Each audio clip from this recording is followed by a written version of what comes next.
ride. I just finished a stand-up comedy performance set. This tiny, dingy bar in a small town, it didn't matter. People were laughing, the comedians were giving me high fives. I think it was the best set I'd ever done. It was amazing. I walk out to the curb to get myself a ride. What? There's no Uber here? No Lyft? No rideshare? Weird. Okay, I guess I have to find a cab. I can't remember the last time I've done that. Okay, no, I don't want to install your 1.5-star app on the Apple Store, and P.S., I'm Android. Oh yes, I said it, I'm Android. Okay, I guess I'm gonna have to phone them. Hi, can I get a cab, please?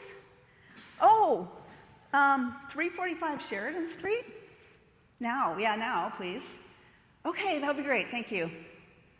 Oh wait, how long? I'll just scroll cat videos on Instagram. Oh no, my battery is only 8%. Darn, I should have brought a battery pack. Okay. Where is it gonna come from? I don't even know what it looks like. 15 minutes have gone by. Is that a long time? I don't know when it's supposed to be here. I'm gonna just call him back. Hi, I called a cab 15 minutes ago. Yeah, 345 Sheridan. Do you know how long it's gonna be? You don't? Okay, 10 minutes, yeah, that'd be great. I'm kind of by myself here and there's a weird guy right across the street. Thank you. Okay, 10 minutes, I can do this. You know, I realized I didn't actually notice that I cared that much before rideshare apps came along, that I really like to know when my cab is coming. I don't like the uncertainty of standing here in the middle of nowhere in a dark street, wondering when or whether my cab's gonna show up. I wonder if I could just walk. Google says it's 45 minutes through an industrial area. Probably not a good idea. I don't know. It's been another 15 minutes. I'm just gonna call them back. It's ringing. Click. Oh, got disconnected. Weird. I'm just gonna call them back. It's ringing. It's ringing. It's ringing. Are they ghosting me? The cab company? I am not risk averse, but now here on the curb in Kamloops, BC, I am freaking out. I don't know what's gonna happen. Should I walk home? Should I hitch a ride? Should I ask for help on a Facebook group? What should I do? I feel a knot in my throat. My heart starts to race. My lips press into a tight line. It's that familiar feeling of fear and anxiety, uncertainty. Am I gonna get home safely? I don't know what to do. I'm a rational person, right? What's a rational person do? I'm gonna pick up the phone and phone the stupid cab company until my battery dies. Smart. The door opens. Oh, hi, were you in there this whole time closing? It's the bar owner. I'm waiting for a cab. I don't know if it's gonna show up.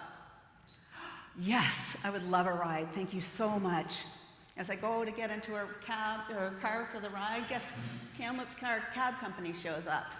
Thanks, but no thanks. Anxiety, uncertainty, fear. This is what we feel when we don't know what's gonna happen.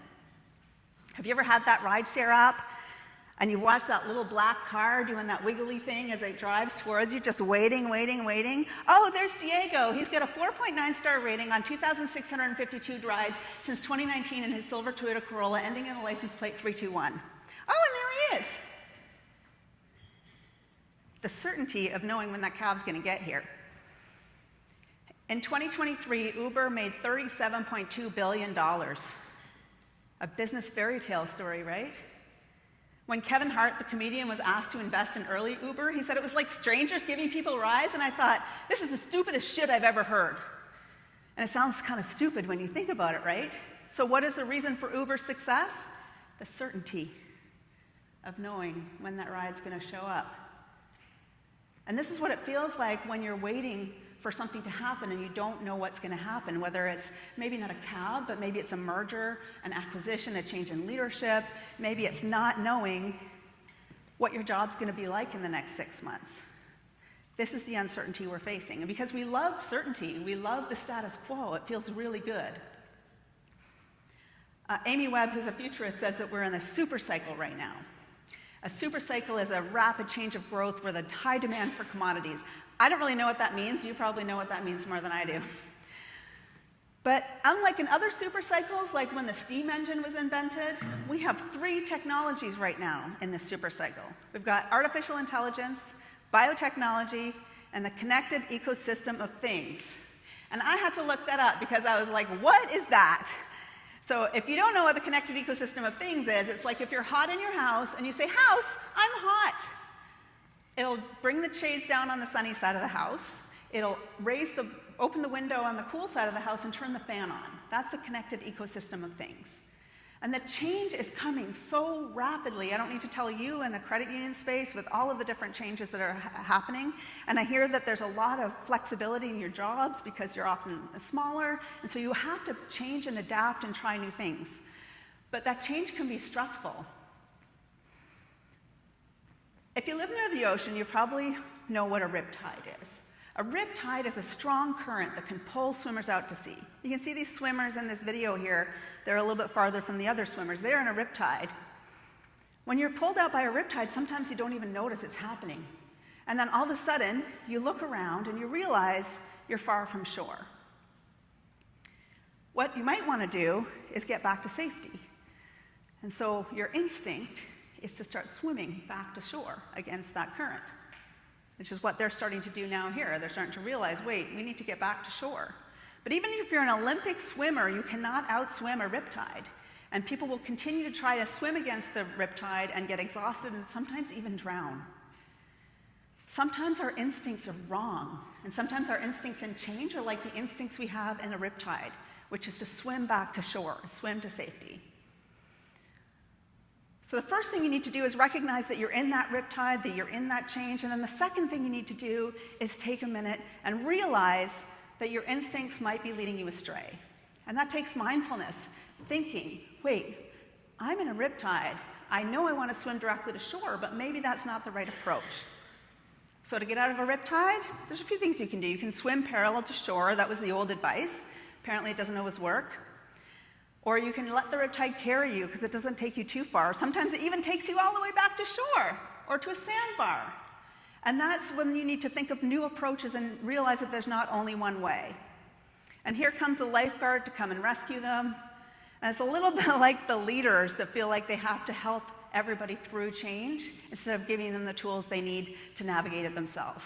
So nobody was harmed in this video. They all got out safely. But the change we're facing, even if you're not in a turbulent industry like the credit union space, it feels like we're being pulled out into a riptide. So I'm talking about a few concepts here. I want to make sure we're on a kind of shared understanding. So when I talk about ambiguity, that is something in the world. It's very inert. It's hot or cold, up or down, black or white. It doesn't really care about anything. Ambiguity is something in the environment. But when we are faced with something ambiguous, it makes us feel uncertain, like me trying to find that cab. And that uncertainty is paralyzing. We hate feeling uncertain. We want to avoid it at all costs. Because at one point in our survival, certainty meant survival. Is that berry poisonous? Is that snake poisonous? A lot of poisonous things, right? Is that kitty cat going to sleep with me or puke in my shoe or eat me? That's important things to know. And the term tolerance of ambiguity is a defined trait that it means how comfortable are you when things are changing rapidly? How much do you freak out when that riptide of change pulls you out? Or can you turn on your brain and start thinking a bit more clearly?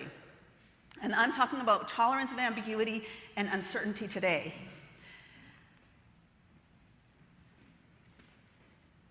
Ambiguity. Nobody likes ambiguity. And we all have a common reaction, even as animals, and us as animals ourselves. Like, let's say you're a bunny rabbit, and you're hopping through the forest, and you come across this fellow here. Is it a bear? Is it a rabbit? You're going to start turning on your brain. You're going to collect information. Does it smell like a bear? Do you see other rabbits or other rabbit carcasses to try to give you a clue as to whether this is going to eat you or whether it's going to be your friend?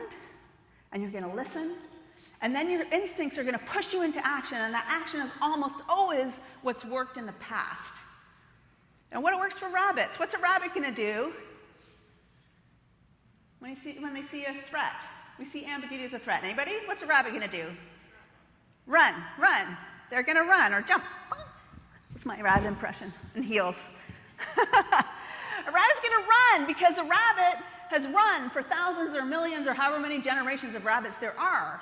And that's worked for them. They're not going to think of some new way to get away from the bear, rabbit, babbit, rare, whatever it is. And we are no different than the rabbit. So when we're faced with change, we're faced with ambiguity, and we feel uncertain, our instincts are to push us into action, into something that's worked in the past. I mean, you know, what worked yesterday might not even work tomorrow. So it's an outdated evolutionary adaptation to what used to help us with survival. Because back a long time ago, things didn't change that much. It took 2.4 million years from the time we discovered fire to figuring out how to cook with it. That's kind of the same timeline as my teenagers learning to cook, I think. It took 66 years from our first flight to landing on the moon. It was only 50 years ago that women needed a man's approval to get a credit card. Things are changing. And if we don't learn to adapt in that change, we're going to get swept away into that riptide of change. Because when you're feeling like you're getting swept away, sometimes you don't even notice it. So the first trick is to notice when you're feeling uncertain, to notice when you're feeling that change sweeping you away, so that you can stop and think, what's going on here?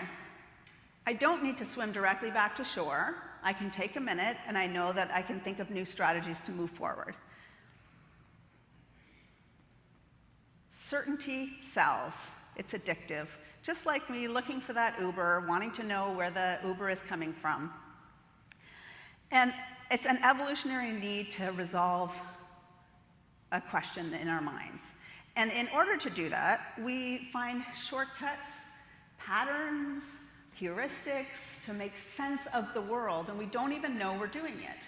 A lot of the uncertainty we see is unconscious. Sure, you know, like your leader's changing, or there's a merger, or something is happening, you know, okay, that's a lot of change. But there's so much change and ambiguity that filters below our awareness. We make patterns. Things like green means go. What goes up must come down. A friendly dog wags their tail. If you book a flight today, it'll go on sale tomorrow, right? Isn't that just the way the world works? And I will tell you that not all friendly dogs wag their tail. If you've ever met a Shar-Pei, anybody here have a Shar-Pei? You have a Shar-Pei? Shar-Peis are notorious for wagging their tails, and they're not always friendly, right? Because wagging your tail means they want an interaction. Sometimes that interaction is bitey-bitey, not petty-petty. A lot of this ambiguity is under our awareness. So this is an ambiguous image. What do you see here in this image? Sorry? Table? Yeah? Faces? Something else? A vase? Yeah, so vase, table, faces. So you can see a number of different things in this image, but you can't see them all at the same time. Your brain finds this ambiguous, and it has to choose. If you can see both images, you're choosing very rapidly between them, but you can't see both at the same time, because we need to decide, we need to resolve that uncertainty. When we see uncertainty and ambiguity as a threat response. So it doesn't even have to be a negative thing. Everybody knows that boss that's yelling at everybody and is always not very nice, and imagine that boss is like, come on into my office, I have some chocolate cake for you. That's a threat. Or that cat that lies on his back that's like, pet my tummy. Wham! That's ambiguous. Cats never like you to touch their tummies. It's their trick because they're evil. I mean, in a good way, right? So this is an ambiguous image. The ambiguity we see in the world is a threat. So here's another ambiguous image. So you might see some triangles here, right? Some overlapping triangles. They're not really there. We just fill in those blanks with all the other pieces that are in there. So even though you might not feel it, even just looking at these images creates a little bit of a threat response in your brain, and it makes you feel uncertain. But maybe it's below your level of awareness. So I'd like to do an exercise to bring it up to the top of your awareness. I would love to everybody to stand up, please.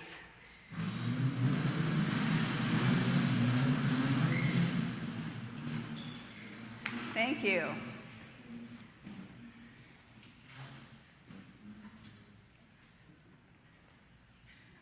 How many of you are feeling uncertain? Yeah, feeling a little nervous? Some of you extroverts are just like, is she going to call me on stage to dance? Yes. Most of you are feeling uncertain. So what I'd invite you to do is kind of recognize what are the feelings in your body right now, what are the emotions, what are the responses that you're having. Maybe you're looking to a friend, like, did they stand up? What should I do here? Did you know that we would rather get an electric shock and know it's going to happen than not know if it's coming at all? Don't worry, I'm not going to shock you. Yet, no.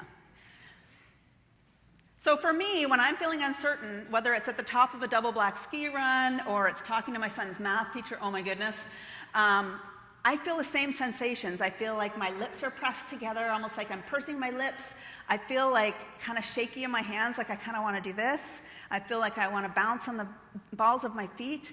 And maybe it's different for you, but what I find is that when I can feel those sensations and I notice them happening, sometimes inside I feel like I'm watching a tennis match, like I get this kind of like uncertain feeling.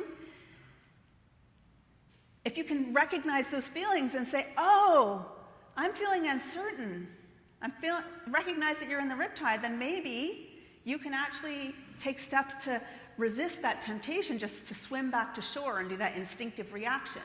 You can take a breath and say, oh, it's time for me to get mindful. Take a deep breath.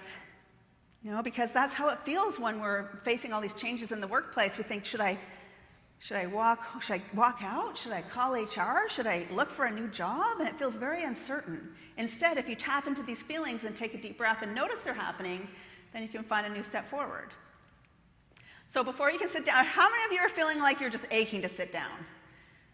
Some of you, you're like looking at it like, is anyone else just, you're waiting for that one person to break and give you permission, right? So feel those feelings, and then before you get to sit down, I want to play another ambiguous, uncertain game. So I want you to turn to a partner and have a staring contest. So the person who blinks or looks away first loses and has to sit down. And we're going to see who the winner is. Go ahead.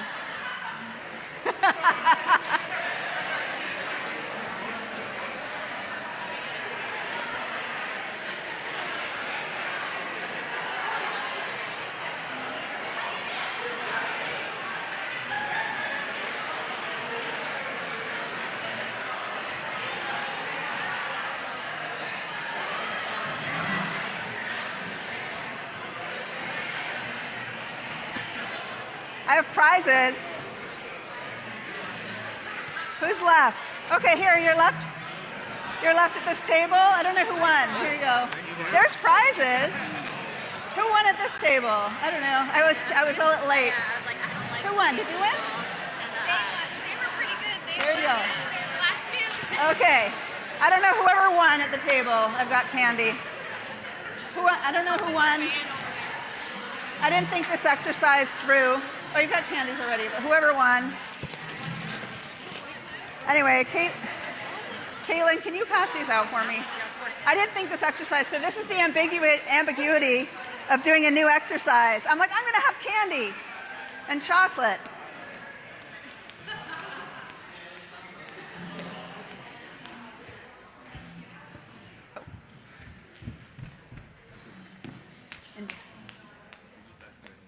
Oh, I did? Oh, I'm sorry. So it's this one, right? Yeah, that's one. Yep. Okay. The ambiguity of my slides. So,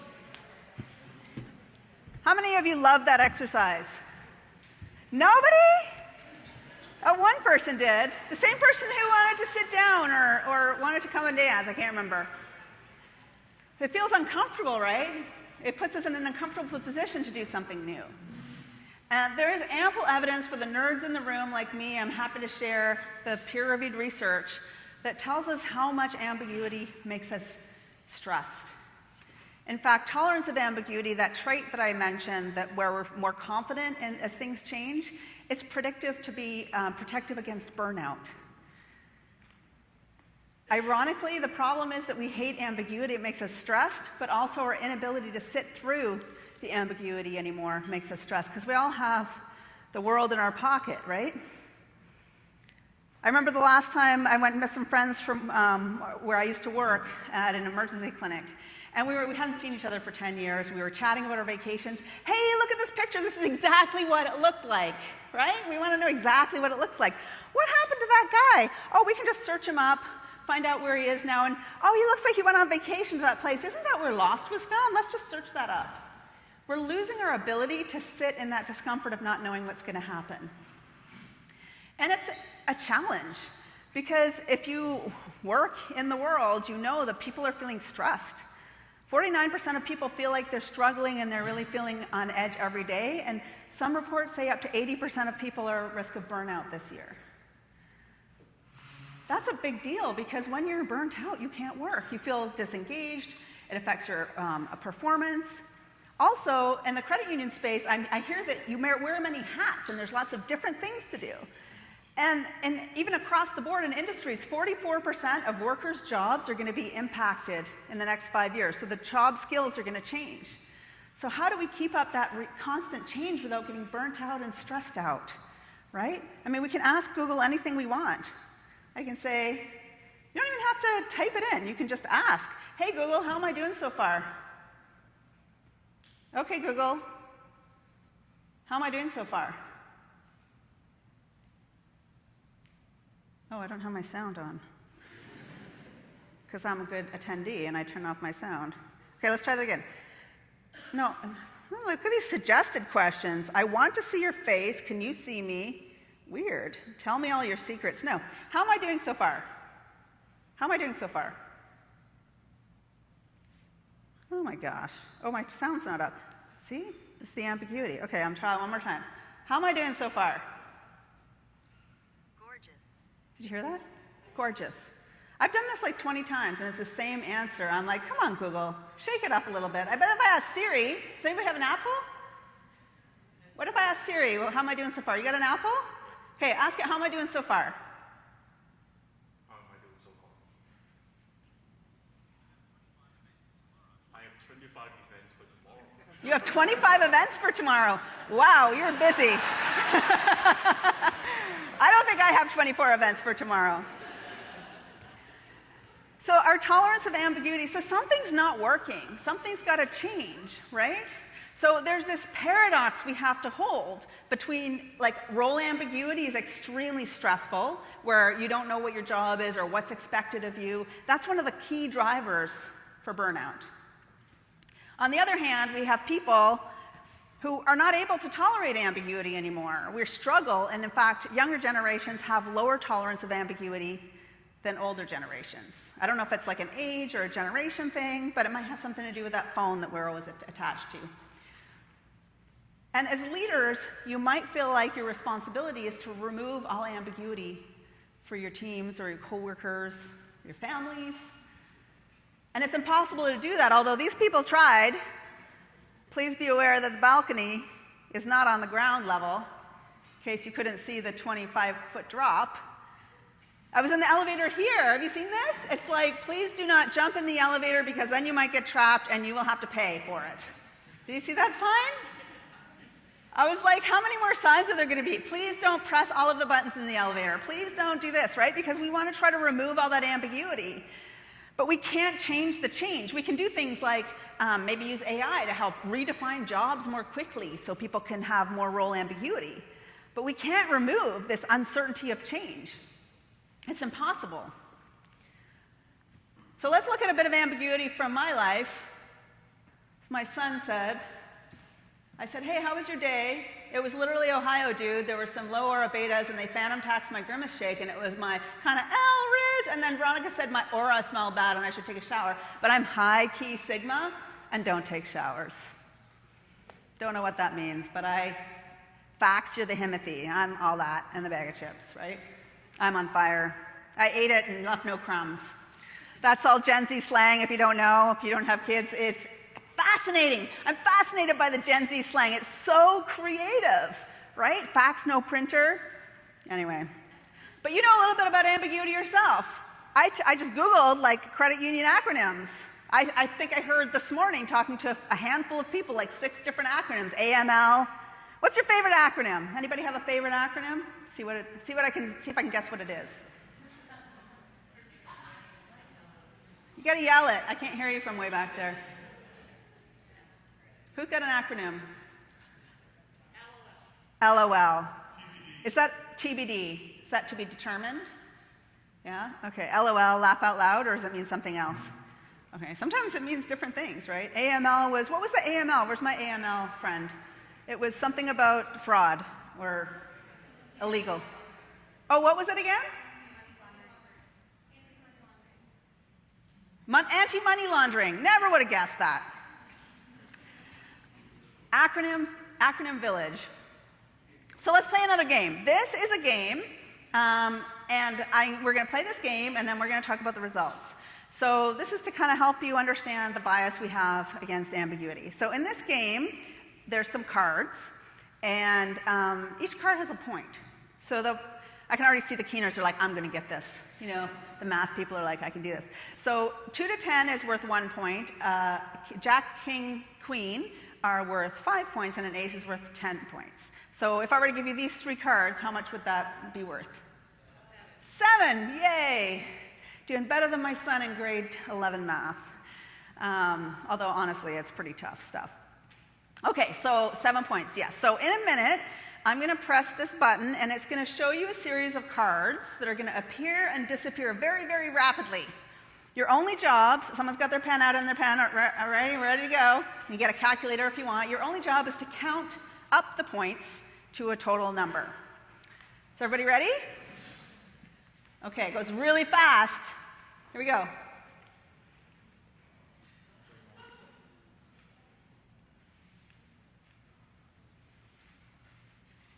Anybody get it? 34? 38? All you finance people are going to hate me because the points actually don't matter at all. I think it's 34. Told you I wasn't good at math. Does anybody notice anything different about the cards? Anything unusual? No? They didn't have borders? Yeah, some of them didn't have borders. Anything else? I'll do it again, see if you see. Don't feel bad. You'll see it after I tell you about it.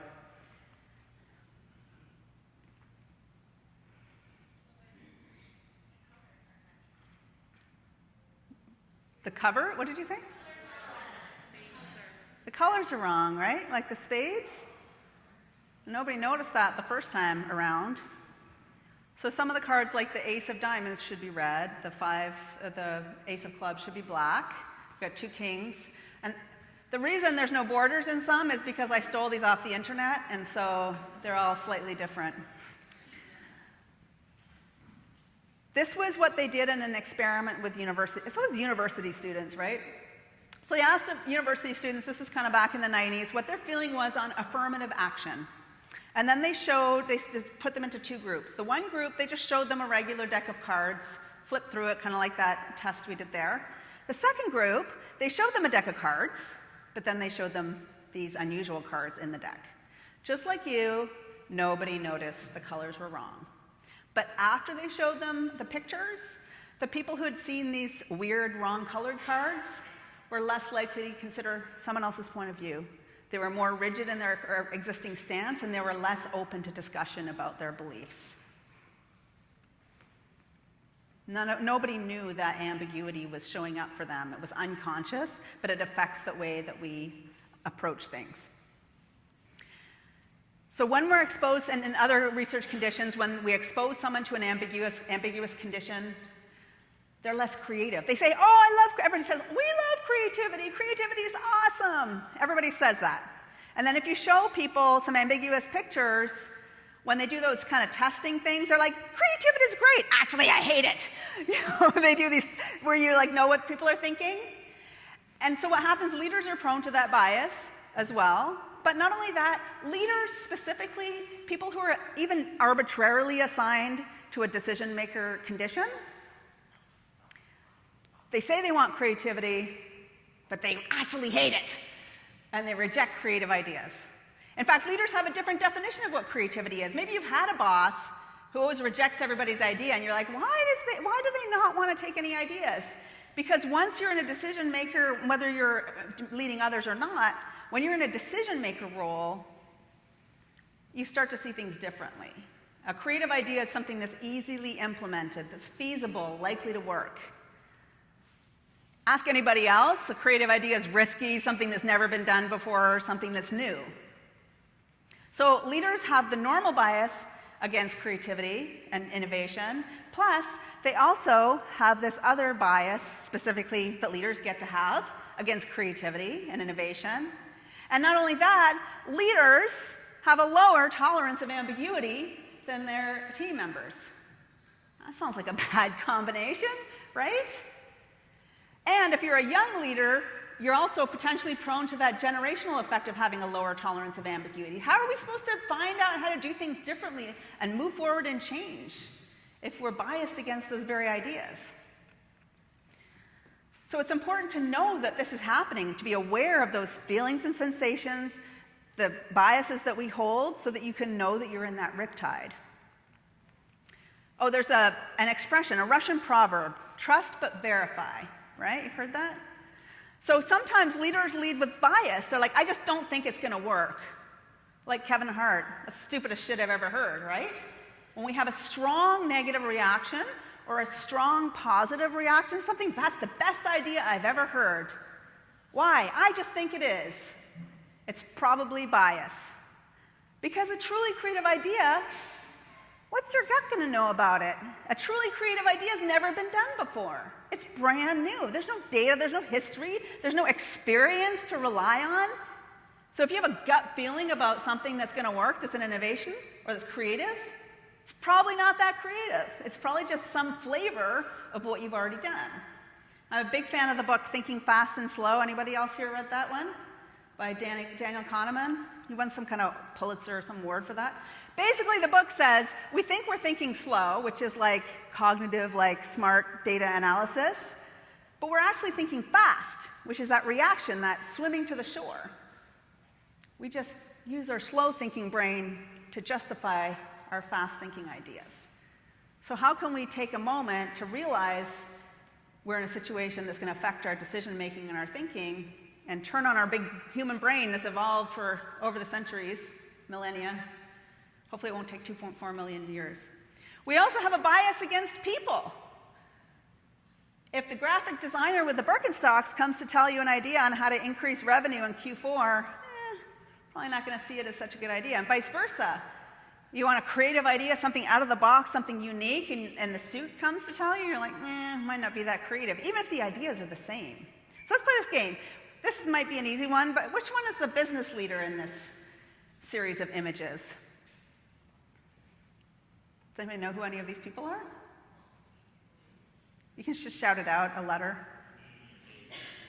E? E is Arlene Dickinson, so that's the one I was after. I mean, you can argue, though, that authors and athletes are business people because they're running their business, but traditionally, but to look at all these people, it's hard to know what their expertise is. So let's do the opposite. Let's do, who's the artist? Anybody can find the artist in this one? I don't know what happened to the letters. Top right? Gary Vaynerchuk, Gary V? Yeah, Gary Vaynerchuk's kind of an artist. Let's not, arguably everybody is an artist in their own way. But it's the lady down the bottom there. She's an author, she's a poet, Rupi Kaur. Anne Handley is also an author, so arguably an artist, and everybody has creativity in them. So we all have artists of one capacity, but Rupi Kaur is the author that I was going for. So when we see people like this, we make judgments about the way they present themselves, and we accept their ideas based on that. There's a whole book by Jennifer Mueller called Creative Change, and if you're in a position where you're trying to give your leader or management a new creative idea, and you don't want them to go, nope, the book is really helpful. It talks to you how to walk things through so that we're not triggering that threat so much. Like when Star Wars was pitched as a movie, they were like, no, it doesn't make sense, we don't know. But what they should have done was say, it's like the good, the bad, and the ugly, only in space. Oh, I understand what that means. So trying to link your ideas to something that's already existing so that you can kind of engage that gut feeling and avoid that bias against creative ideas. Okay, yep, oh, a little squiggly. So if we want leaders, and you want to be a leader that leads forward in change and ambiguity, one of the things you can do is engage your creativity and start to look at things differently. Be aware of your bias against creativity. Be aware of your bias against the way people present themselves and when they're presenting ideas. And just know that we can take that time to sit back and think about how we're feeling in ambiguity. What if leaders got it right, though? Swiss Army knife. Anybody have one of these knives? Like, look at all those gadgets and doodads. But for those of you who maybe not in this room, remember back in the 80s and 90s, they sold these in every airport. It was a thing. You went to this Victorinox stall and you got a knife. Seems kind of like a stupid idea now when you think about it, right? But that one tragic day cut their business by 30% immediately overnight when knives were not allowed on planes anymore. So what would they do? What do you think a company would do if this happened to one of the companies you work with or one of the companies in the news? What would be the first reaction, you think, from leadership? 30% of your business overnight. Panic. Yeah, panic. You're in a riptide. That's true. And then what would you do in panic? You were like, lost 30% of your income? Scramble. Maybe you'd have to lay people off, right? Maybe do a sale. Did you have something? Sorry? React in fear, like react in the short term, right? Just do everything you can to try to recover that money. But that's not what Victorinox did. So the CEO of that family-owned company said, we have never laid anybody off because of financial reasons. They're in the riptide. They know they're in the riptide. They took a minute to say, this is what we're going to do. And they actually outsourced a whole bunch of their employees to other companies. They subcontracted them so that it gave them time to think, what the heck are they going to do? And in that time, they developed more luggage. I think they developed some fragrance.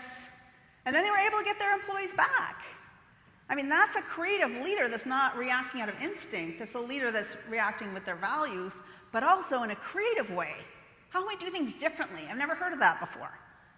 What would your gut say about that? Seems like a bad idea. Compare that to Kodak. So let's watch this little Kodak video for a second. The failure to innovate series. There was a myth surrounding Kodak and its demise, and it's that it didn't move with the times or innovate and challenge its technology. But that's not true, it did. In fact, they were the first to develop a digital camera.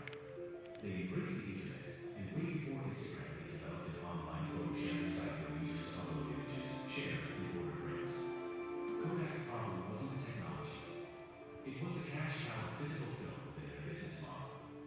Unfortunately, they didn't want to invest sufficiently in any new business models because this would put their core profitability at risk. What this means is for innovation to succeed, you often have to be willing to compete with your core business. Kodak started in 1892 and didn't file for bankruptcy until 2013. That's a staggering 121 years of trading. As you can see, failure doesn't happen overnight. Learn more in our description below. Kodak moment. Is that even a thing anymore? I mean, I know because I'm old, but a Kodak moment was like, if everyone's standing perfectly, you're like, oh, that's a Kodak moment. Kodak was an innovator. The origin of Kodak, he did all kinds of innovations to create physical film. And when Steve Sasson invented the digital camera in 1975 and brought it to leadership, you know what they said? That's cute, don't tell anybody. But they had the presence of mind to know, oh, we're in a riptide, so let's get some data, let's gather some information. So they did a needs assessment, they did an analysis, or whatever you call it, and they said they had 10 years, which in hindsight is actually very predictive to when digital film was going to take over. They were in a riptide, they knew they were in a riptide, they stopped, they collect data, and you know what they did then? They started to swim back to shore.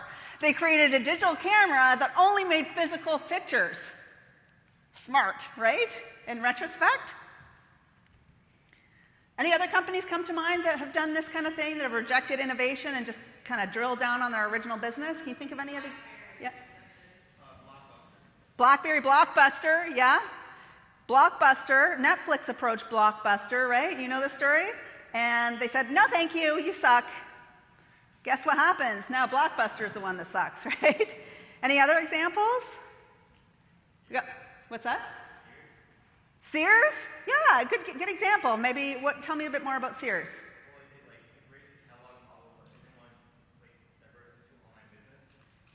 Oh, so they kind of stuck to their physical stores instead of going to an online model. Yeah, they doubled down on their mail-out catalog, and people were like, I don't want to look through this book, I just want to search it up, right? Great example, thank you. I hadn't thought of that one, that's perfect. Any other examples? This is how I get material for my next keynote. Like, I don't have any original ideas. I'm just like, you tell me. Any other ideas? BlackBerry's a good one. They didn't want to go onto that like touch screen that Apple. They're like, no. And then I think one of the reasons for BlackBerry's demise too is that they wanted to keep their app store closed. So there's what, like 3 apps on a BlackBerry? No Candy Crush? No, thank you. Any other examples, or anybody want to share an idea? Skype. Tell me about Skype. I hadn't thought of that one. It's perfect. They have a massive head start on video conferencing when the pandemic came around. But they really, can't remember the specifics, but they really wanted to stick to the way that their product was presented and who they were accommodating. And businesses were clamoring for new ways of bringing people on board, and they fell behind. Yeah, that's a great. So if you didn't hear that, so Skype, which was like for years the only like voice over internet kind of app, right? Like that, everybody thought about I'll Skype you. There was no WhatsApp, I think, when they started. And you're saying that Skype stuck to their original business model, and when the pandemic happened, it opened up for all this video conferencing, and Skype fell behind. Is that kind of, yeah, great example. And maybe you can think of an example in your own business or your own life, and you don't have to share that. But maybe there's a time where you stuck to your guns and you said no to a coworker or to your child that wanted to try something new, or you didn't step up for a new job or new position on a committee that was being offered because you were just a bit unsure about how it would look. So not only do we have to think about the Kodaks and the Victorinox of the world, we have to think about ourselves. Like, how do we not become the Kodak looking back in 20 years and saying, if only I had just taken that chance, if only I had stopped in the riptide, looked at what my options were, taken a breath and thought of new, different ways forward? Because we're all just individual little companies when it comes to it. So when we're faced with ambiguity, there's a few things we can do. And I love the riptide analogy, because if you imagine that you're in a riptide, you want to catch on. This is my like, hi ChatGPT, what are all the words that start with C that sound like awareness? Because I'm like, I want something like catchy. So catch on was what I came up with a very painful 2-hour session with ChatGPT. Something like, no, I said, no unleash, no unleash. What does it mean? Like, I want to unleash everything. Because AI is a great creative brainstorming tool. So the first one is we need to catch on. We need to realize we're in that riptide, right? You need to pay attention to those physical sensations. So when you start being swept away and you see that shoreline retreating, you feel the coldness of the deep water. Oh, I'm in a riptide. Then the next thing you need to do is consider and collect data and get mindful. Like Victorinox, instead of just firing everybody or closing all their stores down, they thought, what can I do here? What can I collect the information? Or like Kodak, they considered, they got mindful, they collected the data, they just ignored it. So then the next thing you need to do is to think about how you can create a new path forward. What are the opportunities available to you? What are the opportunities available to move forward? And there's a lot of one of the other topics I talk about specifically is creativity. And if you've ever been part of like a design thinking workshop or a creative problem solving session, this is a great time to put the time in, because sometimes it feels like you don't have the time because you're panicking when there's change coming. But that's when you need to stop, collect data, and then put it through a process that you can come out with an outcome and deliverables afterwards.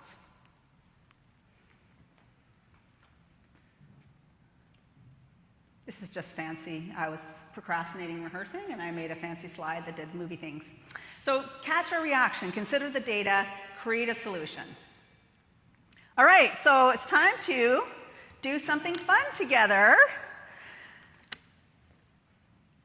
Okay, I'm not going to hold you back. I know you're all like clamoring. Excited.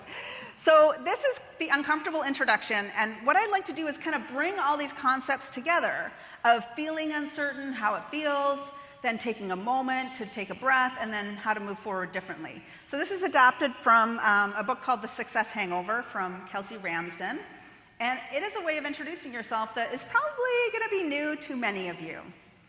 Normally, if I'm going to introduce myself, I'd be like, hey, I'm Caroline. I live in Calgary, Alberta. I have 2 teenage sons that drive me crazy. I've got 2 cockatiels and a dog, and I hate Brussels sprouts, right? That would be an introduction. But you're not allowed to do any of that. No title, not where you're from, not what you do. We're going to introduce ourselves in a completely different way. So we're going to say your name. So I am Caroline, or whatever your name is. You use your own name. Resolving the ambiguity, I'm all about that. And then you say maybe one word, usually the first word that comes to mind. This is a practice of allowing your creativity to flow. What's one word that kind of describes you? For me, it might be a lifelong learner. You might be, I'm a hurricane, or I'm a weed whacker, or I am a top hat. Whatever the word that comes to mind that can describe you in a way that feels good to you. Because you're going to be like, is this weird if I say top hat? Are people going to think I'm weird? That's what holds us back from sharing our ideas. And then what you deeply value. So something about your values. So for me, it might be originality and integrity. Those are 2 important values that I hold. So my introduction, for instance, would be, I'm Caroline. Hi, I'm Caroline. I'm a lifelong learner, and I deeply value originality and integrity. So you want to try that out with a partner? You can do it in groups of 3, it doesn't matter. But I'm giving you a few minutes to turn to a partner and give your own uncomfortable introduction and see how it feels to do something totally different. Awesome.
How's it going? How's it going? Good? Did you figure it out? Yeah? Did you love it or hate it? It's interesting. Neutral. You hate it, but you still want to tell me. You didn't like the ambiguity of my response. Touche. Very good. How's it going?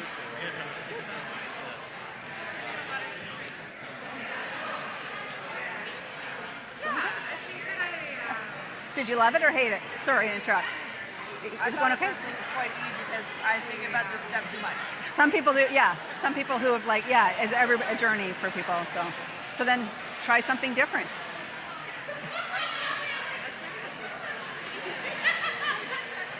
Did you want a partner or did you have a partner? I'm Michelle. I was yesterday's keynote. Oh, hi! How'd it go? Shoes. Oh my gosh, thank you. Oh, I love those. Yeah. Yeah, These are cool too. Are those flu bags? Yeah, they are. Yeah, they look flu bags. Yeah. Oh yeah, flu bags is like totally my thing. Yeah, I heard it went really well. Love your shoes. Thank you. I have a mic, so if Oh, we're sure. doing question and answer and whatnot, Oh, I can perfect. run around. Where are you going to be? Just so. Right here or around here. Perfect. I'll find you. Yes. Okay. Thank you so much. What's your name?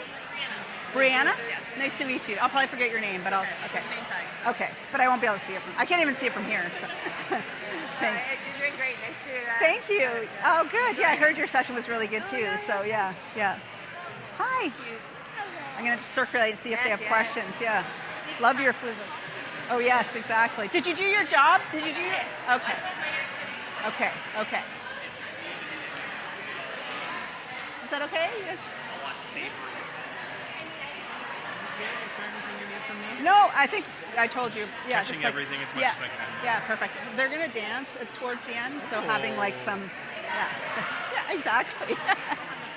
So yeah, the audience interact like when they're like engaged and laughing. That's gold. Thank you so much.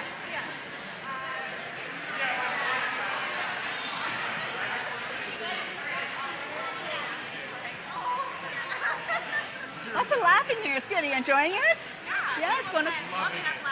Oh, good. Has everyone had a deeply value laughter? Share with everybody table 10's the best. Tell everybody. Just let everybody know. Tell everybody what? Table 10's the best. Table 10's the best. Okay. I might. You I can will. plug it. You can plug it. I can plug it at the end. Okay. It can go right in between. It's fine. It doesn't even have to Slip make it in there. sense. Hey, table 10. You're the Table best, 10. and then Woo just woo. keep moving on. Yeah. The ambiguity. Table 10. 10. You know Fill what's in at the blank. table 10, and then everyone else can do it. What the heck's going on at table 10? I love it. Have you all had a chance to go? Yeah. Okay. Perfect. I'm just trying to. Never know how long it's going to take. Thank you.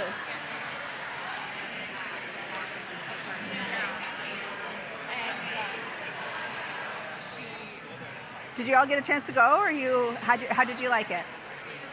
It was good. Yeah. The middle one is the hardest. Yeah. Was it because you were like self-editing your idea, or you just couldn't think of something? Well, the first word that came to my mind, I wasn't sure if we wanted to count it. Right. You were like, I'm like that. I'm like, am I doing this right? Yeah. But there's no right or wrong, right? I went with passionate. I love it. I love it. That's awesome. Yeah, and some of it's just like not worrying about the rules and the ambiguity. I mean, it's designed this way. It's designed to have ambiguity so that you're like, okay, this is how it feels to be in ambiguity. Yeah. Thank you. Thank you for participating. You all had a chance to go? Yes. I was trying to think of how much time. Give it a minute or so.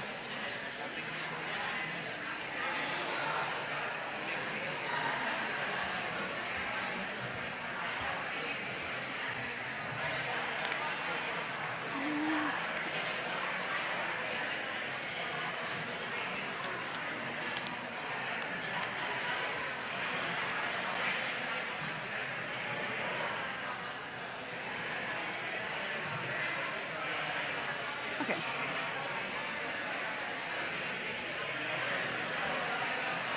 All right.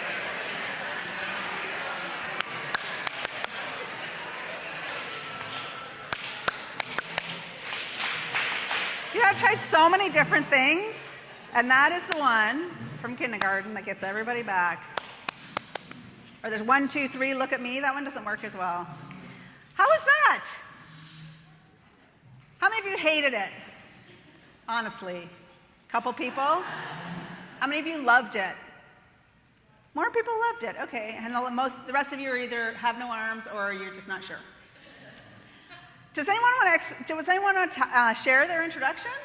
Share what they came up with and maybe how it made them feel, or whether you want to share? You want to share?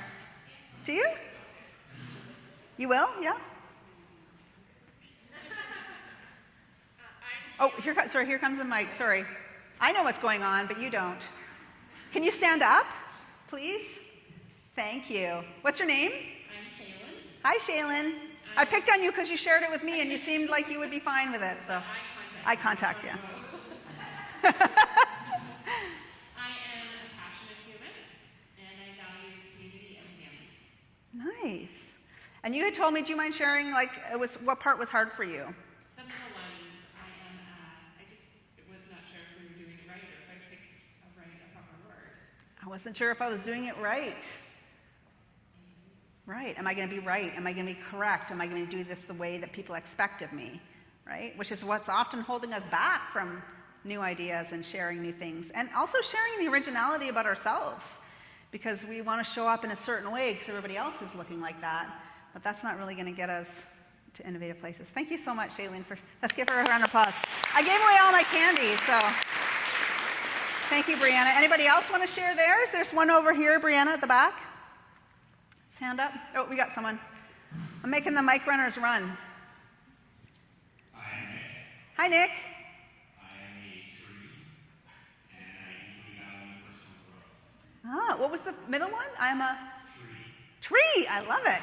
And how did you come up with tree? Just to allow me personal growth, something that's grounded, and I'm always trying to learn and grow, so I thought tree was a good representation. Thank you. Let's give Nick a round of applause. Thank you. Who else wants to share? This is your chance to be in the spotlight. Step out of your comfort zone. Share with your colleagues. Just got to give enough time. You got to pause long enough. Someone will fill the silence. That's what I've learned.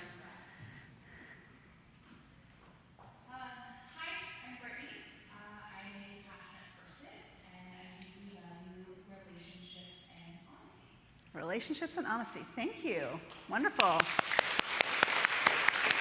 And I feel like I know you all so much better than if you were like, I am, and I work at this branch, and this is what I do. I mean, that's all very interesting, but I feel like I know you more as an individual. Anybody else want to share?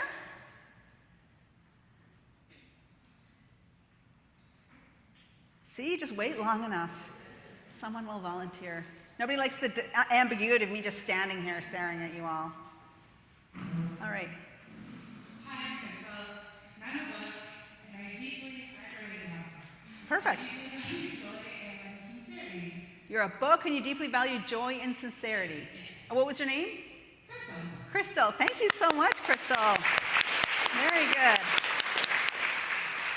Okay, so this is what we're going to do right now. I want you to take out your phones. I know some of you are already on them. You know our mind wanders up to 40 to 50% of the time? So I know some of your minds are wandering right now. But we're going to take out our phone, and you're going to go to your calendar, and you're going to put in, hey, Google, make an appointment for me to do the uncomfortable introduction with my team on Monday morning at 10 a.m. What? What did I say? Oh, is it a holiday? Oh, so I'm glad you told me. Some people are like, great, she doesn't know it's a holiday.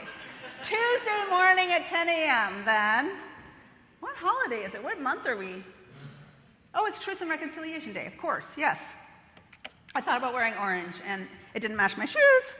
So, so do this with your team and your colleagues, even if it's just on a break, and just try something new and try leaning into that ambiguity of knowing that it doesn't have to be right. Because I guarantee that you'll feel a different connection with people when you introduce yourselves this way than with your usual title. And it will totally throw them off if you're just like, meet someone new and you're like, hi, I'm Caroline. I'm a lifelong learner who deeply values originality and integrity. What? It's a way to throw people off. So we feel ambiguity in many different ways. We don't feel it in just one way. We feel it in 9 different ways and 3 different dimensions. And this is getting a little nerdy, but that's okay. So normally, and there's been a ton of research around tolerance of ambiguity over decades. And normally that research is focused on 2 dimensions, which is comfort with ambiguity and desire for challenging work. So comfort with ambiguity is if someone gives you a project that's not very well defined, are you like, oh, I'm okay with this? And desire for challenging work is leaning into problem solving, leaning into attacking a problem like a Shar-Pei with a bone and trying to solve that solution. And then in some research from the University of Queensland, they developed a workplace-specific tolerance of ambiguity measure, which is managing the uncertainty. So that's a newer measure specific to the workplace. And so that is about how do I put systems in place? How do I take uncertainty or ambiguity? How can I be Victorinox and then put the steps in place to help people move through that ambiguity, but also know that my plan might need to change. So this is our plan. Okay, we're going to attack. We're going to do something different. And so that's managing the uncertainty. So just go through these a little quickly. I'm happy to share more details, but it's kind of beyond the scope of what we're doing today. But in comfort with ambiguity, there's 4 elements. One is comfort with difficult problems. Like when someone gives you a difficult problem, do you panic or do you feel okay with it? Comfort with social ambiguity. You might have felt that during the uncomfortable introduction. Like, are they going to think I'm weird? What is this person going to react? Maybe you have a client at your bank that comes in. Sometimes they're happy, sometimes they're not happy, and you're like, which one am I going to get today, right? So that's social ambiguity. Comfort with shades of gray is where things are not clearly defined, and comfort with unfamiliarity is kind of similar variety of that. So it's more about your comfort and your ease at which ambiguity is coming at you. Desire for challenging work, there's 3 elements: desire for complexity, desire for solving a problem, and desire for risk-taking. Like, are you that person that's going to take a risk and do something that's a little bit outside the scope of your job, or do it a little bit differently than the way you've always done it, knowing that there's a little bit of a risk? So that's desire for challenging work. And then finally, managing the uncertainty. So people that are high in desire for challenging work are usually paid more, they usually have higher well-being, and they're usually celebrated by people as getting things done. Managing the uncertainty, so this is actually part of an assessment test that you can take. So I'm accredited in this assessment. When I took this test, I'm actually pretty high in desire for challenging work. I'm relatively high in comfort with ambiguity. I am terrible at managing the uncertainty. So I know what I'm doing. I'm like, I go from A to X, but telling people how I did that and the steps to execute on that is not really easy for me. So people who have high managing uncertainty are usually goal and task oriented. They're usually really good at like putting pieces together, and they're really helpful at like moving people through a process. So those are the 3 kind of elements that comprise this indicator of ambiguity compass. So there's 9 different ways we feel ambiguity. It's not just one. And so what do I know about ambiguity? It's a very old photo of me. So if you don't know, I'm a veterinarian. That's my job. So I have a lot of ambiguity dealing with my patients who can't speak, in constrained situations where people often can't afford or we don't have access to the things that we need to do to diagnose the illness. I'm also an entrepreneur and obviously a speaker and a stand-up comedian on the side. And one of the other things that I do is I'm what's called a locum tenens, which is a really weird word, but that is a self-employed because I'm not the great, I'm kind of unemployable. I'm one of those people. So I work for myself, but I will go into a practice that has a vet on vacation or they have a vet that's on maternity leave, and I basically jump into an existing team, to a new clinic, a new business, and we're making life and death decisions together as a team. So I'm jumping into ambiguity every single day when I'm working in a new practice and leading a team through that ambiguity. And it's tough. It's tough to balance that paradox of reducing the ambiguity, but also tolerating it more. I'll give you an example. I am very particular, and this sounds obvious if you're not in the medical field, about labeling my syringes.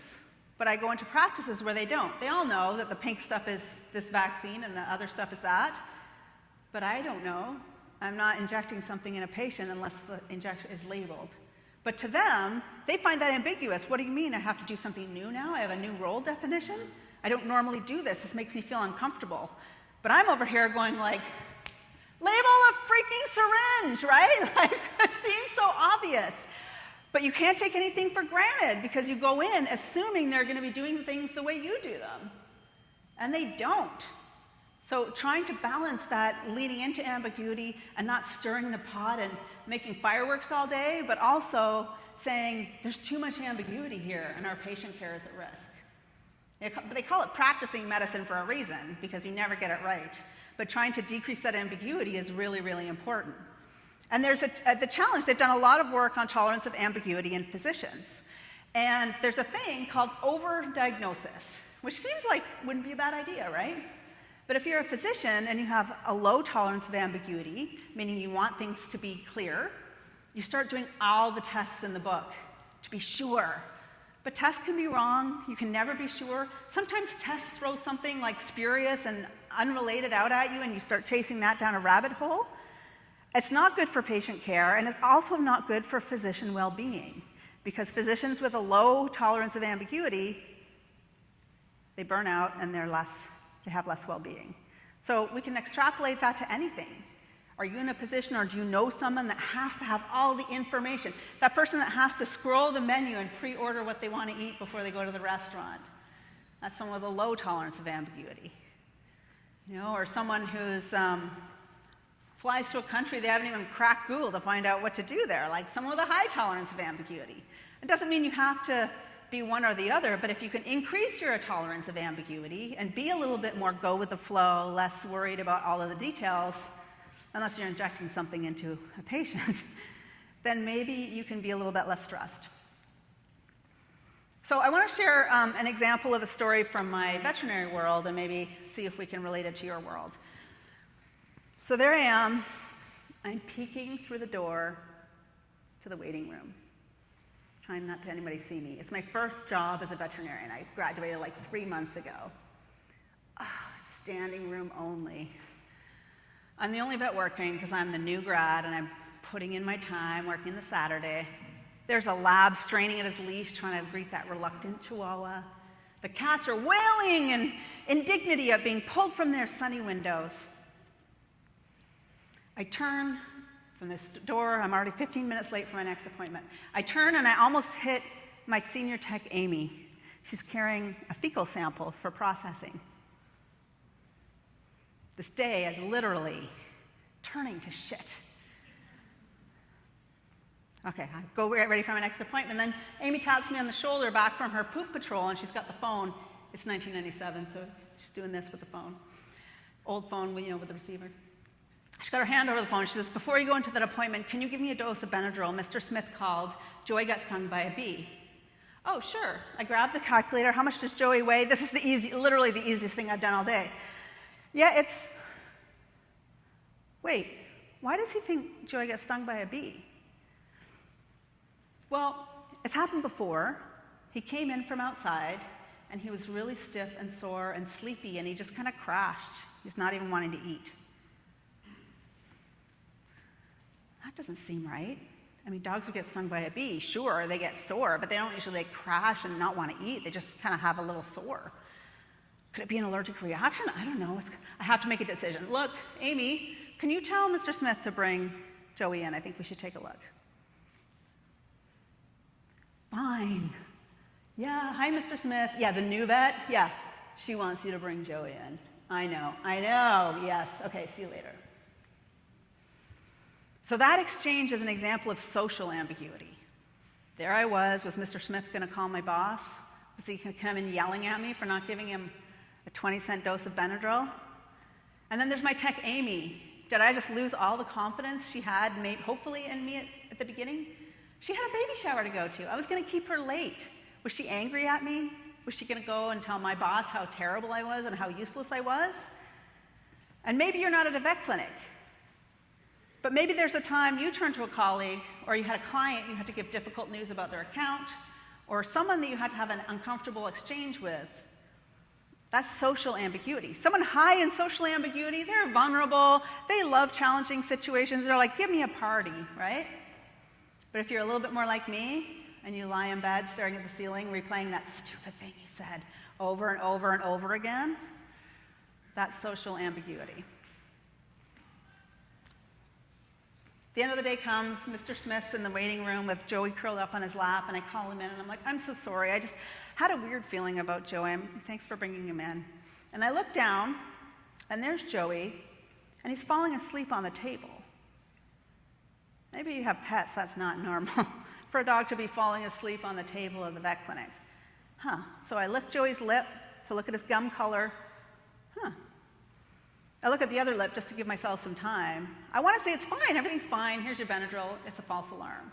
But as I'm looking at the other side, I see that Joey's gums are like a dusky gray. They're not the Barbie pink they should be. That's weird. Okay, so I do the rest of my exam, and I notice that his joints are really painful. And not only are his joints painful, they're puffed up like balloons. What? What's going on here? A list of diseases of swollen joints pops through my head. I've never seen any of them before. I've only been out 3 months, so it's just theoretical at this point.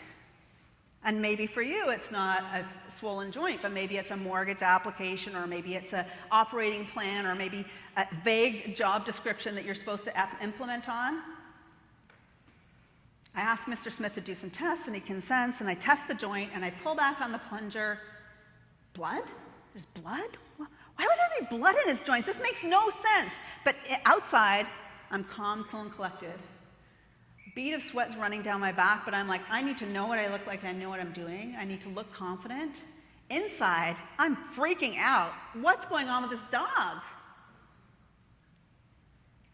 A diagnosis runs through my brain like a freight train. Oh, Mr. Smith, have you put any mouse poison out lately? Oh yeah, but it's tucked away. The dogs can't get to it. It's the same answer I get when I'm like, has your dog ingested any pharmaceutical or prescription or non-prescription products? People are like, no. I'm like, it's okay, you can tell me. I'm not going to call the cops because your dog ate your edibles. There's no, you know what usually happens? Is there's the mom in the room with the dog that's like peeing all over the place, like it's pretty classical symptoms for marijuana toxicity. Is there any way your dog could have gotten into marijuana? No. At the back of the room, the teenager's like, oh! Ambiguity. Yes, I did put out mouse poison, but I didn't think my dogs could get into it. I could do some specialized tests. They wouldn't be back in time. If a patient ingests mouse poison, this particular poison doesn't work right away. It takes a week or two, and it stops the blood from clotting. So the patients will bleed into their brain, their heart, their lungs. Luckily, in Joey's case, it was his joints. So we could give him the antidote, but he would have to replace all those clotting factors. It would take some time. Ideally, he would go to an emergency clinic and get some platelets and have overnight care. This was 1997. It wasn't really available back then. That's an example for a desire for complexity. Someone with a high desire for complexity rejects simplistic answers. No, it's not just a bee sting. Let's find out what's really going on with Joey. Those people are kind of annoying, aren't they?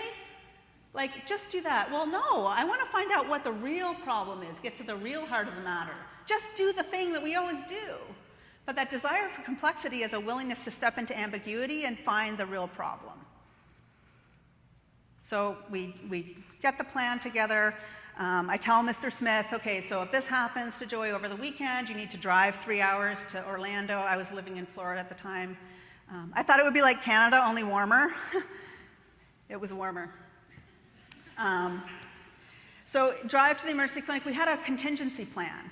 And that is about managing the uncertainty. The thing I'm not so good at, usually, but making a treatment plan and contingencies. Okay, we're going to do A. If B doesn't happen, then we're going to do C. And if C happens, we're going to do D. That's managing the uncertainty, having a plan to manage all of this uncertainty in place. I was so happy when Joey came, or the Monday morning came. I didn't sleep all weekend. Monday morning came, I'm like, first thing, I want to know what's happening with Joey, right? So I pick up the phone, social ambiguity. Is he dead? Is he going to be mad at me because I spent all his money? Did he have to go to the emergency clinic? Joey's okay, thank goodness, right?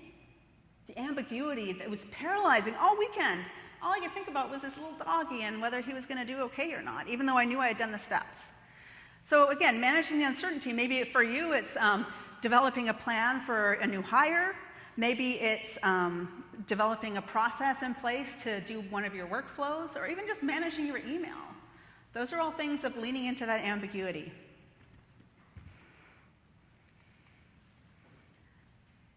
So with ambiguity and change, I got AI to do this picture. Is it thumbs up or thumbs down? Who here uses AI for things like this? A lot of people are using AI for creative things? Yeah? I mean, I know there's a lot to do with like artistic, there's a whole different thing about artistic, but for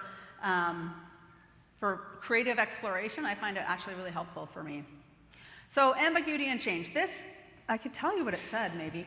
It was like, I want you to represent a picture of ambiguity and the change, and then it did this wave. So when we're feeling uncertain, when we're faced with ambiguity, whether it's one of the 9 elements that we're faced with, the managing the uncertainty, desire for challenging work, shades of gray, we hate it. On that test that was developed, less than 10% of people are high in ambiguity. And those people don't love it, they're just a lot better at managing through it. Because we're adapted, we're evolutionarily primed to hate uncertainty. But if we can use our massive craniums that have developed over the centuries, or millennia, I don't even know, I'm not a geologist. My dad's a geologist, he'd be like, oh, how many thousands, millions? Must be at least 2.4 million years, because it took that long. Millions of years to evolve this brain is knowing that you're in that change, you're feeling uncertain, that feelings that we had today, and how can you stop and think clearly, turn on that brain and know that you're wanting to react instinctively, because there's something to be said for our gut reactions, of course. Like it was my gut that told me, bring Joey in. There's something not quite right here. But then it's important to collect the data and the information and do the diagnostic testing to find out actually what's going on so that you can choose a plan to move forward. This is the most type-heavy slide in the whole presentation. But these are the benefits of increasing tolerance of ambiguity.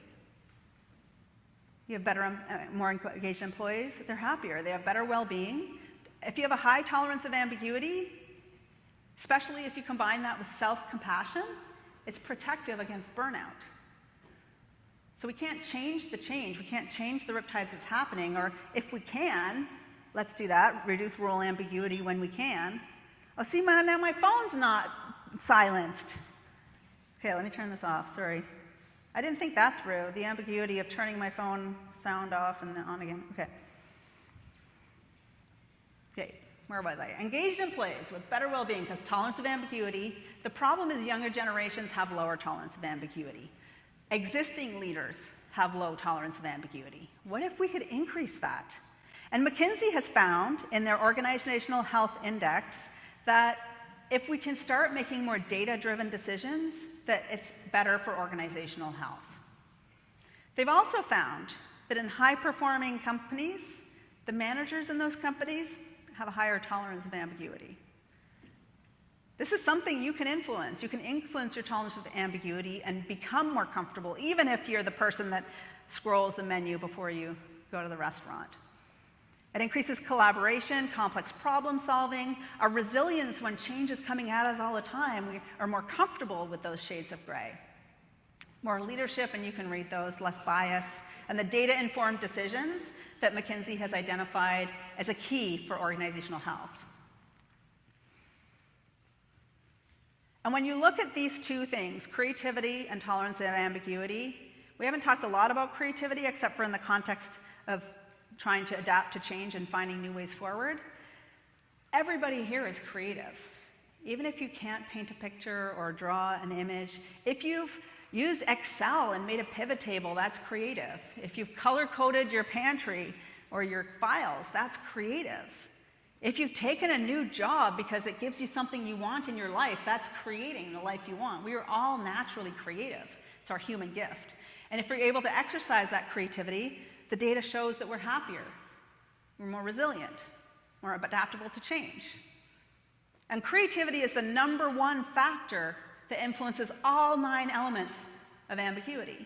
It's the only one that is across the board, the thing that you can do to increase your comfort in unfamiliarity, your desire for challenging work, and managing the uncertainty. Creativity is the answer to all of those things, or one of the answers. There's many other techniques that, I'm happy to share the information. And both of those things, using your creativity increases your tolerance of ambiguity. Both of those things increase our well-being. So these are like the super duo. They're like the peanut butter and chocolate of reducing burnout. If you can use your everyday creativity more, and whether that means to you planting a garden, painting like Game of Thrones figurines. I'm trying not to look at you with the beard, because that's like a very Game of Thrones look, sorry. Do you paint Game of Thrones figurines? The bias, right? Do you though? Do you paint little things? No, okay, so, see? Doing something that makes you feel good and makes you creative. People who knit are happier. Nurses who go home and make a meal actually rebound faster from stress. It's very well proven that if we exercise our creativity, it could be something like thinking of something fun to say in your uncomfortable introduction. We feel happier. So with that, let's put all of those things together. We're going to use our creativity, our newfound love of ambiguity. Oh, no, some people say. You know what? Everybody's edge of their comfort zone is different. The goal is just to stretch that a little bit. Because if you can find a little bit of joy in discomfort, whether it's social ambiguity or desire for challenging work, you'll grow, right? Personal growth tree guy knows this. Nick, right? You're like, my mind was wandering. Sorry, I wasn't paying attention. Back to the present. So in this exercise, what I'd love you to do, you can do it in a group if you prefer. We're going to have some music and without talking. Nobody's allowed to talk. I want you to develop a little dance. You can do the Elaine Bennis, that's kind of old reference, Elaine Bennis dance from Seinfeld. And we're just going to develop a little dance, and it could be a theme of ambiguity, it could be a theme of creativity, it could be a theme of the credit union shuffle. So I'll give you a few minutes to figure out your dance, and then we'll see how you like it. All right.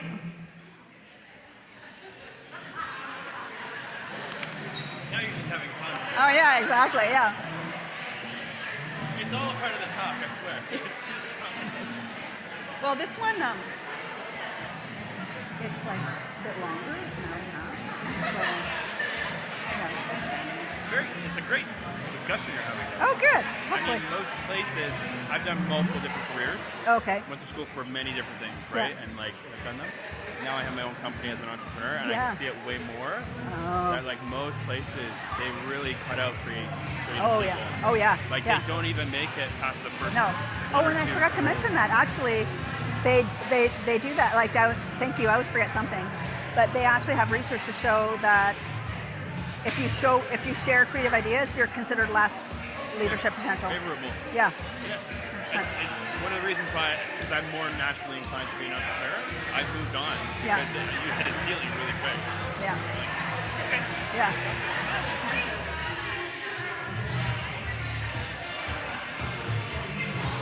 If you don't do it, I'm going to come and... Oh. We got a non-dancing table over here. Table. What table are you? Okay, come on. Table 9. You can do the American one where you just move your shoulders if you want to. Okay, where's my fun table at? All right.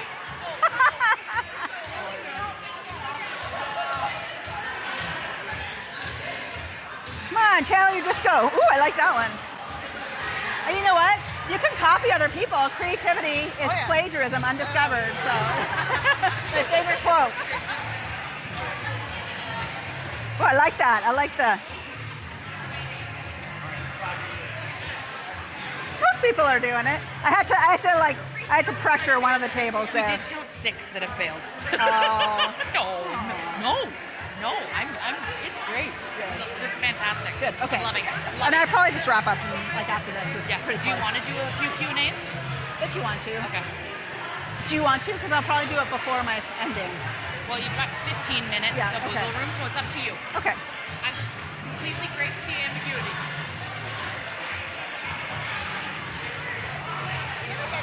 You have a good one? Let's see your dance. 7, 8. Ooh, I like it. Is that all the money falling? Yeah. I like that. Oh. Oh, I love that. Well done. Thank you. Woo! Okay.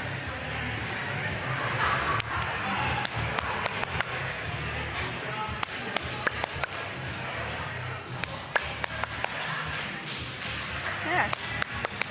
Thank you. Woo! I saw some money falling, the money. You thought this was over, didn't you? Okay, now you're like, it's not over. I would like you to find someone from another table, and I want you to show them your dance. All right? Ready? We'll just do that really quickly. So just run, quick. Find someone from another table. I want you to show each other your dance. This is the credit union shuffle. I'm splitting you up.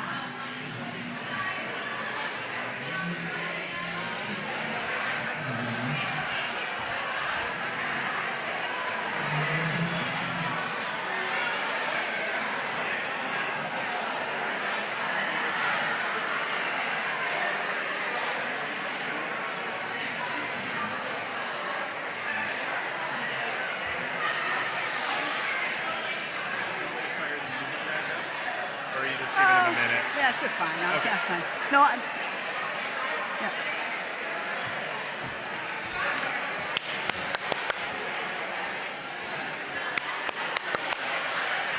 Okay. Woo! Awesome. Give yourselves all a big round of applause. Woo! Look at you. You can take your dance back to work and share your dance and the dance you learned. That's leaning into social ambiguity. Okay, so we talked a lot about ambiguity, uncertainty, and tolerance of ambiguity with the 9 elements. So you might be like, okay, so just tell me, give me the T, as the Gen Alphas say. That's the T. That expression? So this is another ambiguous image. What do you see here? What was that? Bunny? Duck. Bunny and a duck, both of them, not at the same time. So that's another ambiguous image. So what can you do? There's a ton of research to show what can increase your tolerance of ambiguity. There's 8 things you can do within the I am assessment with those 9 dimensions, creativity being the one that's across the board. But things like they've done in physicians and medical students, even just going to an art appreciation where they wander around at a gallery and look at art for an hour increases their tolerance of ambiguity. Anything where you're seeing the world through someone else's perspective increases your tolerance of ambiguity. Things like reading a fictional book or essay. IBM found that leaders who lived abroad were more creative because you can start to see things from different perspectives. Having the courage to take action. Experiencing awe is another way. So going to see Cirque du Soleil or some amazing performance will help increase your tolerance of ambiguity. Genetics, well, can't do much about that yet. I don't know. Biotechnology's on the way.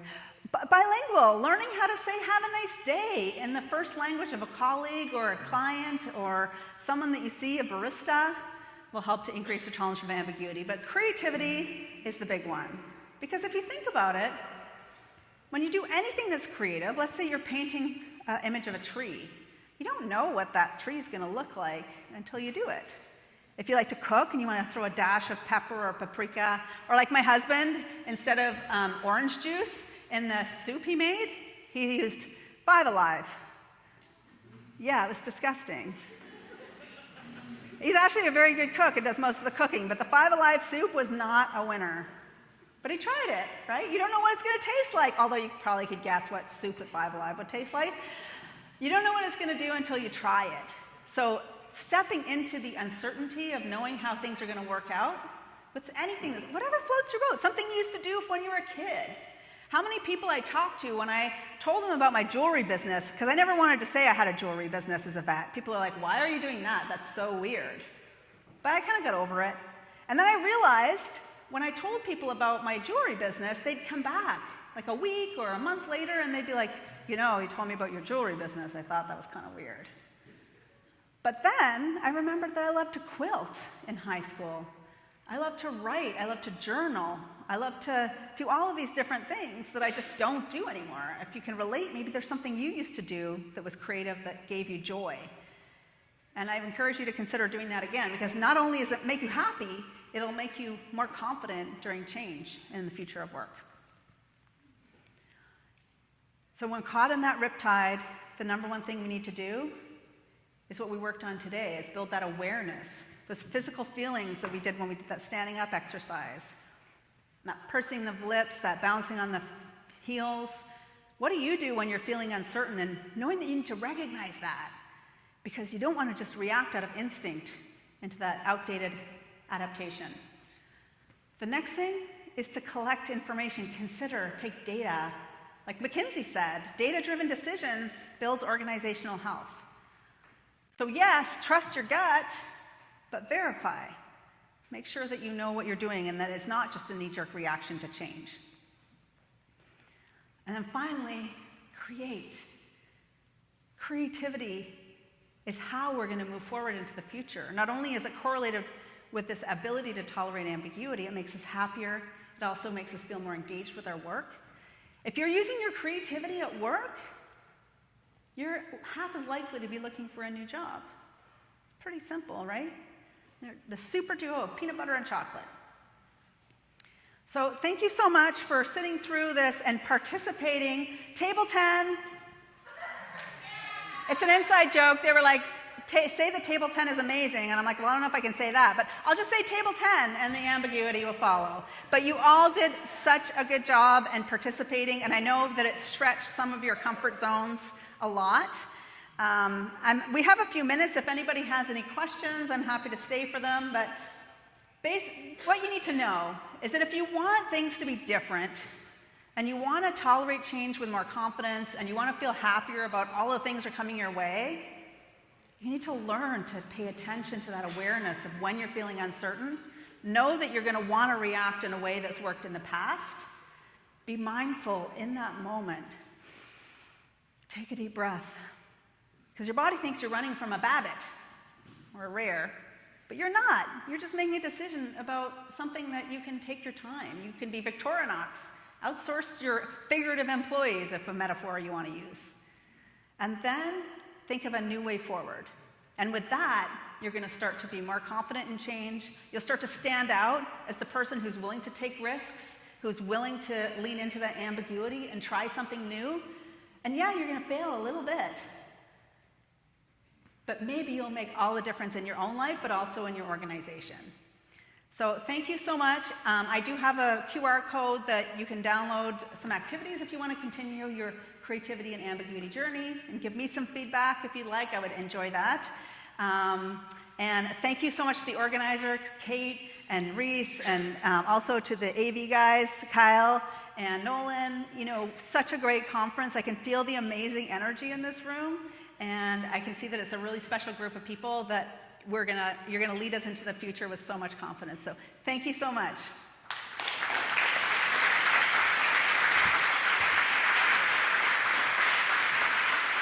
Thank you. Sorry. Welcome to Brookfield. My name is Dave. Hi, Dave. I'm a sponge, You're a sponge. and I value that you're able to take the topic of ambiguity and turn it into insightful, thoughtful, and entertaining sessions. So thank Oh, you. well, thank you very Well, much. you're all talking. Thank you.